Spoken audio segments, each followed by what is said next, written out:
Buenos días, mi nombre es Ernesto Zazueta, con mis compañeros Montserrat Bernal, Nasli Ramírez, Gilberto Montoya, Sergio Tostado, Carlos Payán, y vamos a presentarles el tema de modelo neoliberal, globalización y regionalización de la economía.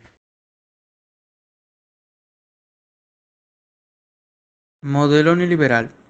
Los defensores del neoliberalismo apoyan una amplia liberación de la economía, el libre comercio en general y una drástica reducción del gasto público y de la intervención del Estado en la economía en favor del sector privado, que pasaría a desempeñar las competencias tradicionalmente asumidas por el Estado. Más concretamente, el sector privado, conformado principalmente por consumidores y empresarios, serían, en el caso de estos últimos, quienes podrían pasar a desempeñar roles que en determinados países asume y financia el Estado con impuestos del contribuyente. En el Reino Unido se realizó una fuerte reducción en el tamaño del sector público que, si bien tuvo consecuencias negativas en el corto plazo en el terreno social, reactivó la economía y dio un gran dinamismo al sector productivo.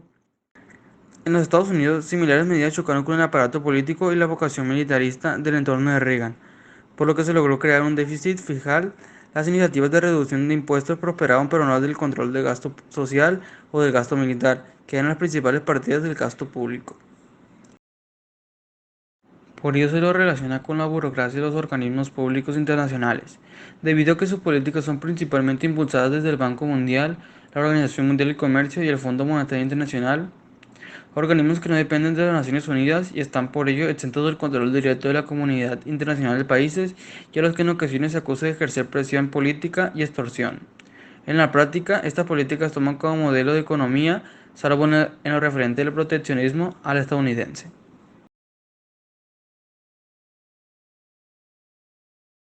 Globalización. La globalización económica es el proceso de interdependencia económica entre el conjunto de países. Incluye el volumen de las transacciones de bienes y servicios, flujos de capital, manos de obra, difusión acelerada y generalizada de la tecnología. Un primer enfoque plantea la globalización como la ampliación, profundización y aceleración de una interconexión mundial de la mayoría de los aspectos de la dimensión social contemporánea de la vida humana. En el debate sobre la globalización, Held identifica tres grupos intervenientes: los hiperglobalizadores, los escépticos y los transformacionalistas. Los hiperglobalizadores sostienen que la globalización contemporánea define una nueva era en la cual los pueblos de todo el mundo están cada vez más sujetos a la disciplina del mercado. Los escépticos, por su parte, como Paul Hirsch y Thompson, postulan que la globalización es esencialmente un mito que oculta la realidad de una economía internacional cada vez más segmentada en tres bloques económicos importantes, en los cuales aún los gobiernos nacionales siguen siendo muy poderosos. Para los transformacionalistas, las pautas contemporáneas de la globalización se conciben como algo históricamente sin precedentes, de manera que los estados y las sociedades experimentan actualmente un proceso de cambio profundo, a medida que tratan de adaptarse a un mundo más interconectado pero a la vez incierto.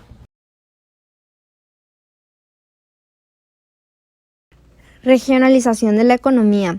La regionalización económica es una base cognitiva fundamental aplicable en la evaluación de la génesis de políticas y planes de desarrollo económico, porque en las regiones económicas se reconoce la categoría suprema de organización espacial de la sociedad.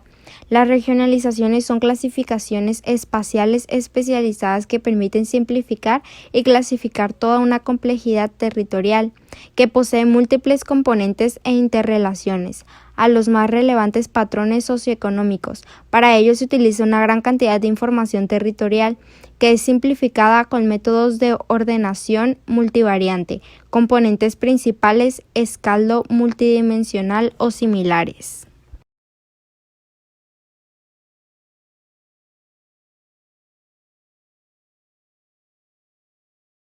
Las regiones de la economía mundial establecen con sus áreas periféricas de influencia vínculos diferidos por la forma de articular las relaciones entre los países involucrados en tratados o acuerdos institucionales reconocidos, y las formas de asociarse las fracciones del capital de los centros con el de sus periferias. El proceso de vinculación tecnológica en lo referido a la intensidad en el uso de tecnologías y en la colocación de inversión extranjera directa IDE nueva.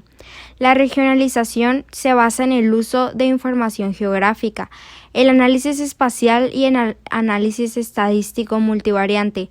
Los resultados resumen la realidad territorial en sus principales componentes. En la figura, distribución espacial de los 6 primeros componentes principales de una extensa descripción socioeconómica de Extremadura, Alentejo.